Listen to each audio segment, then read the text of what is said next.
Finalmente, las circunstancias, como porque llega a la Ciudad de México, le envía a José María Lafragua como mensajero para que lo incluyan a José María Lafragua como ministro de Gobernación y para que convenza a Juan Álvarez o de que suba a la Ciudad de México o de que le dé a Comonfort unos poderes especiales para poder llevar adelante la administración en la Ciudad de México y plantear, pues dijimos, una serie de medidas de gobierno. Y entonces ahí es cuando se empieza a agriar la relación entre Comonfort y Juan Álvarez, ¿no? Entonces, ¿cuál es el gabinete de Álvarez que lo tiene desde Cuernavaca? Y entonces tenemos a Ocampo en relaciones, a Guillermo Prieto en Hacienda, a Juárez en Justicia y a Comonfort en Guerra. Si los viéramos ideológicamente hablando, serían 3 radicales y un moderado. El moderado es Comonfort. Y Comonfort quería meter a José María Lafragua como otro moderado en el Ministerio de Gobernación. Finalmente, no ingresa al Ministerio de Gobernación y se empieza a dar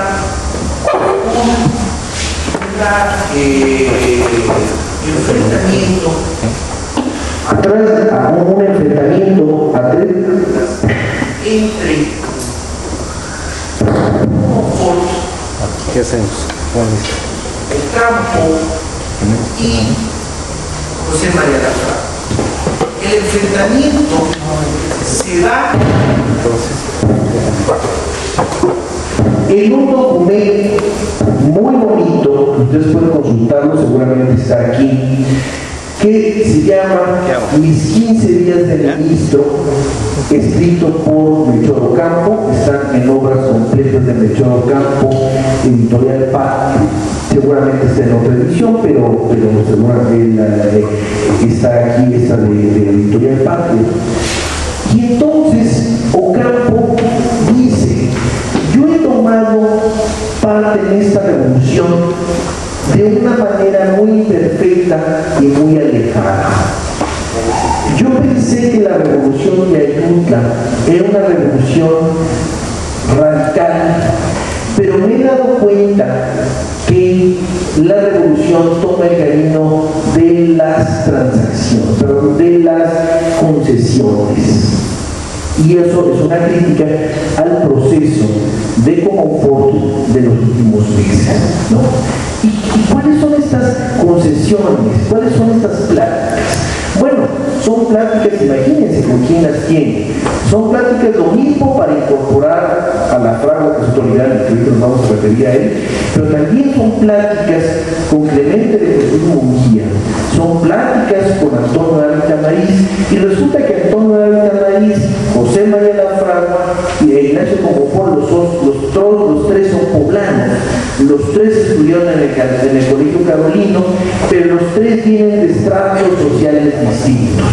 Ávila Tamariz sería de la oligarquía poblana, Lafragua sería, dijéramos, de una clase media alta poblana, y Comonfort es de una familia criolla venida a menos, ¿no? Entonces, pero los 3 son de Puebla, aunque tienen posturas políticas distintas. Y entonces Comonfort dice, Ocampo, voy a renunciar. Comonfort, platicando con él, le pide que no renuncie, y finalmente no solamente va a renunciar Ocampo, sino que va a renunciar Ocampo, va a renunciar Prieto, ¿no? Y los únicos que no renuncian son Comonfort y Juárez. Cuando saben, cuando comienza a terciar Lafragua en este dimes y diretes,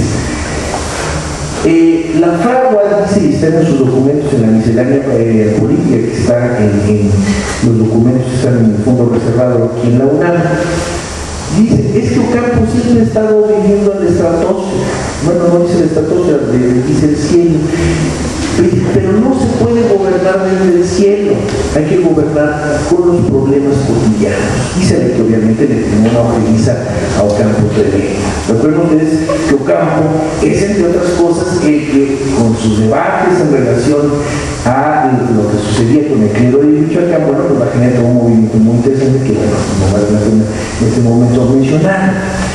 Pero aquí lo más importante de la administración de Juan Álvarez es que la administración de Juan Álvarez duró un mes, números redondos, y así como se le va a Prieto y se le va a Ocampo, Juárez sostiene, Álvarez sostiene a Juárez, y Juárez lleva a cabo la única medida importante de su gobierno, pero es fundamental, que es la Ley de Administración de Justicia o Ley Juárez.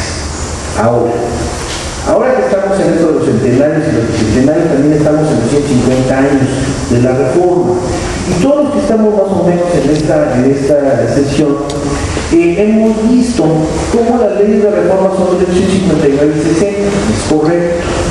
Pero las nuevas versiones hablan de las leyes de la época reformista. Y yo lo pongo en un libro que tengo por ahí, que las leyes de la época reformista comienzan con el planteamiento de Ayutla, que se va a convertir de alguna manera en ley, pero propiamente con la Ley Juárez de noviembre de 55, y terminan cuando el mismo gobierno de Benito Juárez, en diciembre de 1867, o sea, 12 años después, desconoce la calidad de convención diplomática que tienen las deudas externas de México. Y ese también forma parte del proyecto liberal reformista. Entonces, la reforma no solamente son 59 y 60, sino es un proyecto, es un proceso de más amplia envergadura y sobre todo de un lapso más grande de tiempo, un lapso que corresponde a diversas etapas de una guerra civil. Y entonces, bueno, ¿por qué pasa a la historia el gobierno de Juan Álvarez? Bueno, porque sostiene a Juárez como ministro de Justicia y se establece y se promulga esa ley. Ley de Administración de Justicia que tiene dos lecturas. Yo no soy especialista en temas jurídicos, y habrá quien toque esos temas, que es, por un lado, esta idea muy liberal de que los ciudadanos somos iguales ante la ley. Y entonces, frente a una legislación de origen colonial que establece diferencias no solamente sociales sino jurídicas a partir de estamentos privilegiados como es el clero y la milicia, lo que dice el ordenamiento de Juárez es: en delitos del orden civil, clérigos, militares y ciudadanos comunes y corrientes deben ser juzgados por una misma ley en tribunales civiles, ¿no? Y entonces, ¿cuál va a ser el siguiente paso? Que en la Constitución de 1857, como en la Constitución de 1917, que es la misma Constitución, ustedes ven bien el título de las dos constituciones, es la misma, nada más que es una reforma, ¿no? Se plantea que México, o sea, la Constitución establece toda una serie de derechos, prerrogativas y deberes a los ciudadanos mexicanos. Y en una visión típicamente liberal decimonónica, como también va a suceder en 1917, reconoce solamente a unos mexicanos.